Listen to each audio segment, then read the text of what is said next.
Guys ఇవాళ పాలక్ పన్నీర్ చేస్తున్నాను. పాలక్ పన్నీర్కి కావాల్సింది జీడిపప్పులు అండ్ అల్లం ఇంత సరిపోతుందండి. అల్లం అండ్ ఒక 2 గార్లిక్ క్లౌస్ అండ్ కొంచెం యాలకులు and that all.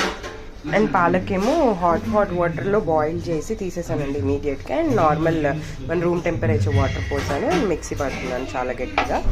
And then will go into the process. And ఇది కూడా మిక్సీ పట్టేస్తున్నానండి. నేను ఏ బౌల్లో అయితే వేపుకున్నానో అదే బౌల్లో యాక్చువల్లీ ఇవన్నీ వేసేస్తున్నానండి. సారీ, దీంట్లో ఏమేస్తున్నానంటే దాంట్లో ఆల్ పౌడర్స్ వేసాను. ధనియా పౌడర్, జీరా పౌడర్ అండ్ సాజీరా వేసాను. కొంచెం వేగనివ్వండి. తర్వాత పసుపు, ఉప్పు, కారం వేస్తాను. కారం చాలా కొంచెం వేస్తానండి. ఇది బాగా కారం తెలుస్తుంది మనకి పాలక్ పన్నీర్. సో అంత స్పైసీ లెవెల్స్ ఉండకుండా ఇలా జస్ట్ కలుపుతున్నాను. అది దీంట్లో ఏదైతే ఉన్నాయో అన్నీ వేసేసాను కదండి, వేసేసి కలిపేస్తున్నాను.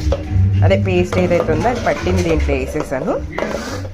వేసేసి కాసేపు ఉడకబెట్టిన తర్వాత పన్నీర్ క్యూబ్స్ వేసేసి సిమ్లో పెట్టేసి మూత పెట్టేయాలి. ఇంకా ఆల్రెడీ అది ఉడికింది. నేను ఇంకా పన్నీర్ క్యూబ్స్ కట్ చేసేస్తున్నాను. సో మనకి కావాల్సిన కన్సిస్టెన్సీ సైజ్లో నేనైతే ఈ సైజ్ కట్ చేసేస్తున్నాను.